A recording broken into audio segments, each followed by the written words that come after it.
क्या आपके भी अंडकोश में खिंचाव, दर्द, भारीपन रहता है? तो ये आपके कमज़ोर नसों की वजह से हो सकता है, क्योंकि टेस्टिकल के आसपास जो वेन्स होती है क्या पता वो आपकी वीक हो गई हो, तो इसकी वजह से आपको ये सिम्टम्स आ सकते हैं। हेलो एंड नमस्कार, मैं डॉक्टर हिमांशु पराशर। आज इस वीडियो में आपको बताऊंगा कि आपके टेस्टिकल की नसें कमज़ोर क्यों होती है, ऐसे कौन से रीजंस हैं जिसकी वजह से ये नसें वीक हो जाती है और इसको कैसे हम ठीक कर सकते हैं। तो चलिए वीडियो को स्टार्ट करते हैं। सबसे पहले आपको ये पता होना चाहिए कि आपके टेस्टिकल्स की नसें यानी कि जो टेस्टिकुलर वेन्स है वो कमज़ोर क्यों हो गई है। इसके बहुत सारे रीजंस होते हैं, उनमें से मैं कुछ इंपॉर्टेंट रीज़न यहाँ पे आपको बता देना चाहता हूँ। जैसे कि अगर आप ज़्यादा देर खड़े रहते हैं तो ब्लड अगेंस्ट द ग्रेविटी नीचे आना चाहता है। अब आपके वेन्स में वॉल्व्स होती है जो उसको होल्ड करती है, लेकिन ज़्यादा देर खड़े रहने की वजह से उस पर ज़्यादा प्रेशर लगता है, क्योंकि ब्लड ऊपर से नीचे की तरफ पुश करता है।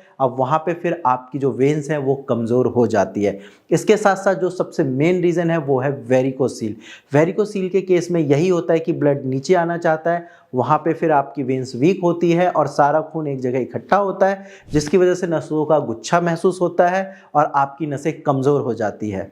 इसके साथ साथ नेक्स्ट पॉइंट जो है वो है हैवी वेट लिफ्टिंग।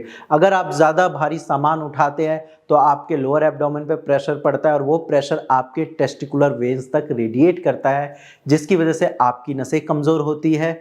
और इसके अलावा अगर आप लगातार हस्तमैथुन करते हैं, दिन में 2-3 बार करते हैं या डेली हस्तमैथुन करते हैं, तो उसकी वजह से आपकी जो टेस्टिकुलर वेन्स है वो कमज़ोर होती है, आपके इरेक्शन में दिक्कत आती है। तो ये बात हो गई कि आपके टेस्टिकल की नसें कमज़ोर क्यों होती है। अब हम बात करते हैं कि कैसे पता करें कि आपके टेस्टिकल्स की नसें कमज़ोर हैं या ठीक है।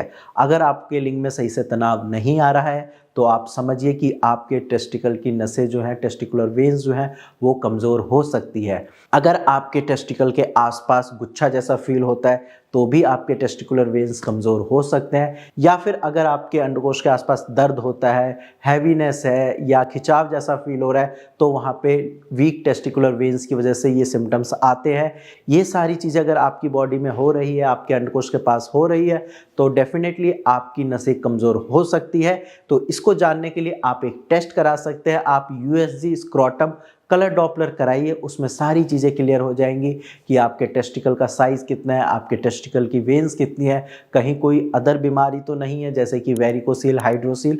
तो जब वहाँ से पता चल जाएगा तो आप समझ सकते हैं कि आपकी रिपोर्ट नॉर्मल है या एबनॉर्मल है। अगर एबनॉर्मल है यानी कि उसमें वेरिकोसील आ गया है तो भी घबराना नहीं है। आपकी ये प्रॉब्लम बिना सर्जरी के होम्योपैथिक मेडिसिन से ठीक हो सकती है, क्योंकि भारत होम्योपैथी ने वेरिकोसील के हज़ारों पेशेंट ठीक किए हैं और परमानेंट ठीक किया है। इसका मतलब ये कि उनको ये प्रॉब्लम लाइफ में दोबारा कभी नहीं हुई है। अगर आप भी वेरिकोसील से परेशान हैं और आपके पास टेस्ट रिपोर्ट है तो आप नीचे दिए गए नंबर पर व्हाट्सएप कर सकते हैं और मेरी टीम से फ्री में कंसल्टेशन कर सकते हैं, ताकि आगे चलकर आपका स्पर्म काउंट कम ना हो, आपकी फर्टिलिटी में कोई प्रॉब्लम ना हो और आपकी सेक्सुअल लाइफ भी सही रहे। आज की वीडियो में इतना ही, धन्यवाद।